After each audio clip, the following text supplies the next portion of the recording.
26వ ప్రశ్న. What is a land breeze? భూమి గాలి అంటే ఏమిటి?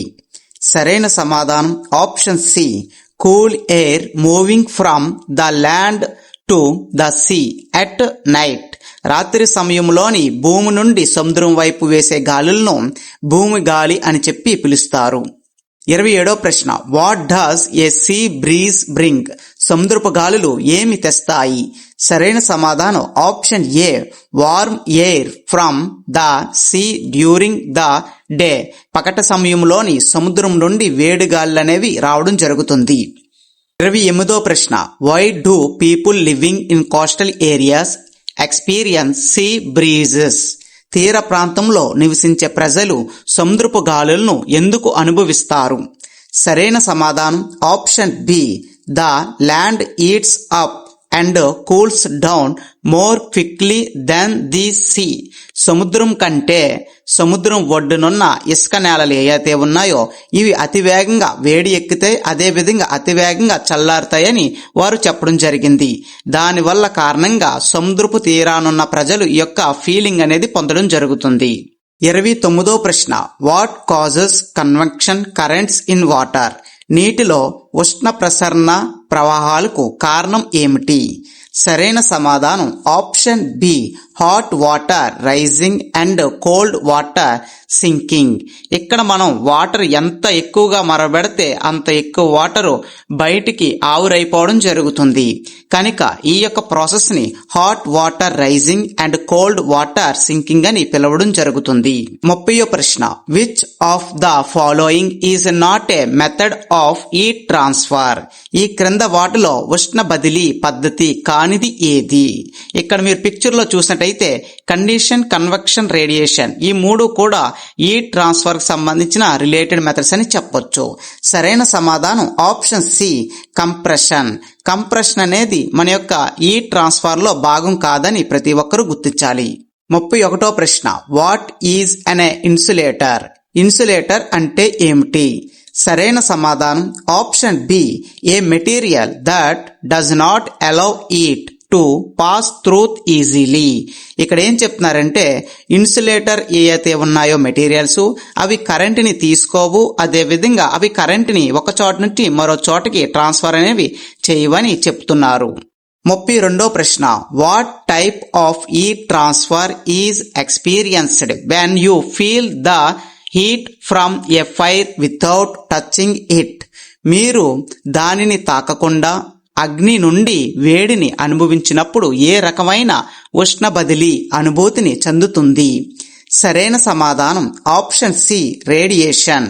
ఎగ్జాంపుల్ చెప్పాలంటే సూర్యుడి యొక్క కాంతి అనేది మన యొక్క బాడీ మీద పడుతుంది.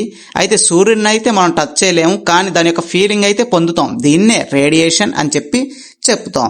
ఇంకా చలికాలంలో చూసినట్టయితే చలిమంటలన్నీ కూడా మనం ఆస్వాదిస్తాం, దాని దగ్గరుండి ఆ యొక్క హీట్ని ఫీల్ అవుతాం. దీన్ని కూడా రేడియేషన్ అని చెప్పి చెప్పొచ్చు. 3వ ప్రశ్న. Which material is considered a good conductor of heat? ఏ పదార్థాన్ని మంచి ఉష్ణ వాహకంగా పరిగణిస్తారు? సరైన సమాధానం ఆప్షన్ సి, కాపర్. మనకి కాపర్ లోని కరెంట్ అనేది చాలా ఫ్రీగా మూవ్ అవుతుంది. అయితే ఇక్కడ మనకి ఇచ్చిన ఆప్షన్ లో సిల్వర్ లేదు కాబట్టి కాపర్ అనేది మెన్షన్ చేసాం. ఒకవేళ సిల్వర్ ఉంటే మొదటి ఆప్షన్ సిల్వర్ కి ఇవ్వాలి, సెకండ్ ఆప్షన్ కాపర్ కి ఇవ్వాల్సి ఉంటుంది. 34వ ప్రశ్న. Why does hot air rise? వేడి గాలి ఎందుకు పెరుగుతుంది? సరైన సమాధానం option B, it is less density than cold air. చల్ల గాలి కంటే వేడి గాలి అనేది తక్కువ డెన్సిటీ కలిగి ఉంటుంది, కనుక హాట్ ఎయిర్ అనేది రైజ్ అవడానికి చాలా సులభతరంగా ఉంటుంది. డైస్. 35వ ప్రశ్న. What device is used to measure temperature? ఉష్ణోగ్రతను కొలవడానికి ఏ పరికరాన్ని ఉపయోగిస్తారు? సరైన సమాధానం ఆప్షన్ బి, థర్మోమీటర్. 36వ ప్రశ్న. Which phenomena explains why it is cooler at the seaside during the day? పగటిపూట సముద్ర తీరంలోని ఎందుకు చల్లగా ఉంటుందో ఏ దృగ్విషయం వివరిస్తుంది? సరైన సమాధానం ఆప్షన్ సి, సీ బ్రీజ్. అంటే దానికి అర్థం సముద్రపు గాలులు అని చెప్పి అర్థం.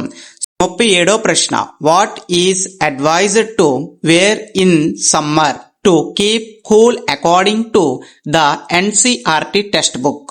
ఎన్సిఆర్టీ టెక్స్ట్ బుక్ ప్రకారం వేసవిలో చల్లగా ఉండాలంటే ఏం ధరించాలి? సరైన సమాధానం option C, light coloured clothes. అంటే చాలా లైట్ గా ఉన్న క్లాత్ ఏవైతే ఉంటాయో, వైట్ డ్రెస్సెస్ కానీ ఇలాంటివన్నీ కూడా వేసుకున్నట్లయితే సన్ యొక్క కాంతి మన యొక్క షర్ట్ మీద పడిన వెంటనే అవి రిఫ్లెక్ట్ అనేది అవ్వడం చాలా సులభతరంగా ఉంటుంది. 38వ ప్రశ్న. What happens to the molecules in a substance when it cools down? ఒక పదార్థం చల్లబడినప్పుడు దానిలోని అణువులకు ఏమి జరుగుతుంది? సరైన సమాధానం option C, they slow down and contract. ఇక్కడ ఏం చెప్తున్నారంటే మాలిక్యూల్స్ అనేవి కదలిక అనేది ఆగిపోతుందన్నమాట. ఎప్పుడైతే ఒక పదార్థం చల్లబడినప్పుడు అందులో ఉన్న మాలిక్యూల్స్ అనేవి వాటి యొక్క కదలిక అనేది ఆగిపోయి ఒకదానికొకటి దగ్గరికి అతికిపోవడం జరుగుతుంది. 39వ ప్రశ్న. Why are buildings in hot climates often painted white? వేడి వాతావరణంలో ఉన్న భవనాలకు తరచుగా తెలుపు రంగు ఎందుకు వేస్తారు? సరైన సమాధానం option A, to reflect heat. వేడిని తిరిగి పంపడానికి సహాయపడుతుంది వైట్ రంగు అనేది. 40వ ప్రశ్న. What kind of thermometer is used to measure very high temperature that are not suitable for clinical thermometers? Clinical థర్మోమీటర్లకు సరిపోని చాలా అధిక ఉష్ణోగ్రతలను కొలవడానికి ఏ రకమైన థర్మోమీటర్ని ఉపయోగించబడుతుంది? సరైన సమాధానం ఆప్షన్ సి, ల్యాబొరేటరీ థర్మోమీటర్. ఇక్కడ మీరు పిక్చర్లో చూడొచ్చు. 41వ ప్రశ్న. Why is it recommended to wear several layers of clothing in winter? శీతాకాలంలోని అనేక పొరలు దుస్తులను ధరించాలని ఎందుకు సిఫారసు చేయబడుతుంది? సరైన సమాధానం option B, multiple layers trap air which is a good insulator. ఇక్కడ 4-5 లేయర్స్ ఉన్న క్లాత్ గా వేసుకున్నట్టయితే గాలిని లోపలికి రానివ్వకుండా అడ్డుకోవడానికి సహాయపడుతుంది. దాన్ని గుడ్ ఇన్సులేటర్ అని కూడా చెప్పొచ్చు. 42వ ప్రశ్న. How does heat travel from the sun to the earth? వేడి సూర్యుడి నుండి భూమికి ఎలా ప్రయాణిస్తుంది?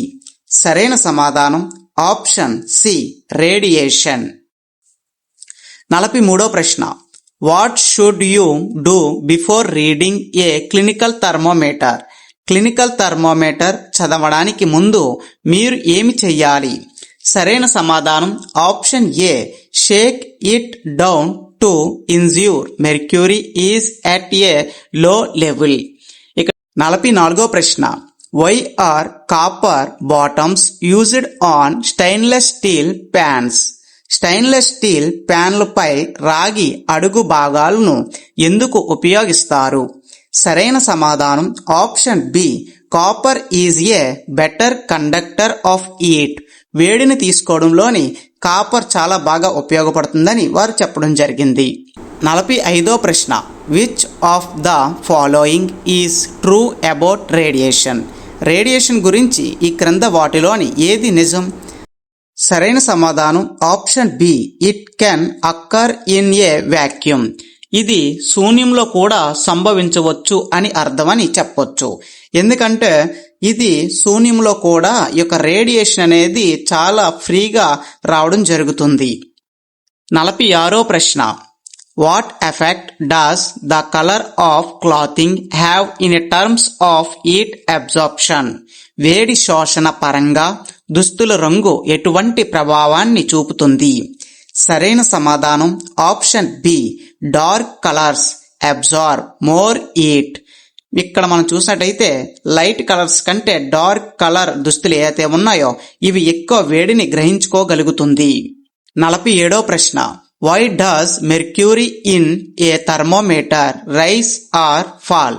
థర్మామీటర్లో పాదరసం ఎందుకు పెరుగుతుంది లేదా తగ్గుతుంది? సరైన సమాధానం option B, due to the temperature of the environment. Environment యొక్క టెంపరేచర్ కారణంగా మెర్క్యూరీలో ఉన్న పాదరసం అనేది పెరగడం తగ్గడం జరుగుతుంది. 48వ ప్రశ్న. What is the main function of the kink in a clinical thermometer? Clinical థర్మోమీటర్లో కింక్ యొక్క ప్రాథమిక విధి ఏమిటి?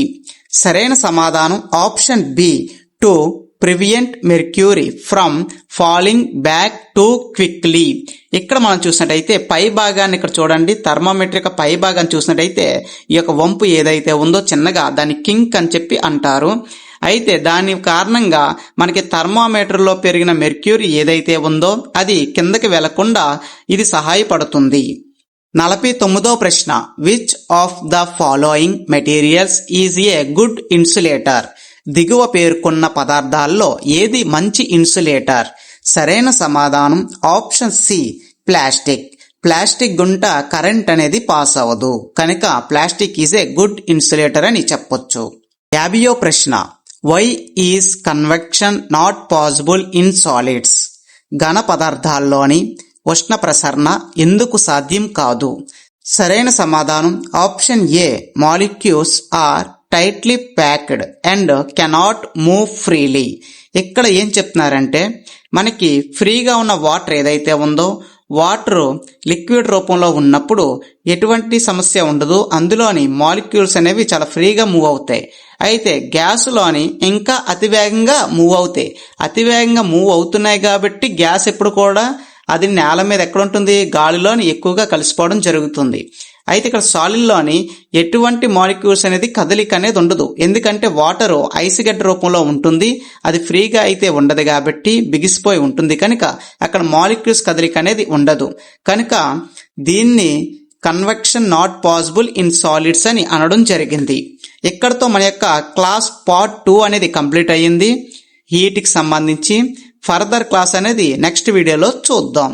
ప్రతి ఒక్కరు కూడా గుర్తించుకోండి, మనం ఇచ్చే అప్డేట్స్ ఏవైతే ఉన్నాయో ఇవన్నీ కూడా ఎన్సీఆర్టీకి సంబంధించిన రిలేటెడ్ టాపిక్స్ అండ్ బిట్స్ అన్న విషయం ప్రతి ఒక్కరు గుర్తించుకోండి. అదే విధంగా మీ యొక్క స్నేహితులు కూడా షేర్ చేయండి. ప్రతి ఒక్కరికి ఆల్ గవర్నమెంట్ ఎగ్జామినేషన్స్ కి కామన్ సిలబస్ జనరల్ స్టడీస్ అనేవి ప్రతి ఒక్కరు కూడా డైలీ ఈ యొక్క బిట్స్ అని రివిజన్ చేయగలిగితే మీరు ఎగ్జామ్ లో జనరల్ స్టడీస్ నుంచి మంచి స్కోరింగ్ అనేది సాధించవచ్చు. ఫర్దర్ అప్డేట్స్ కోసం నెక్స్ట్ క్లాస్ లో ఇవ్వడం జరుగుతుంది. Thank you for watching this video.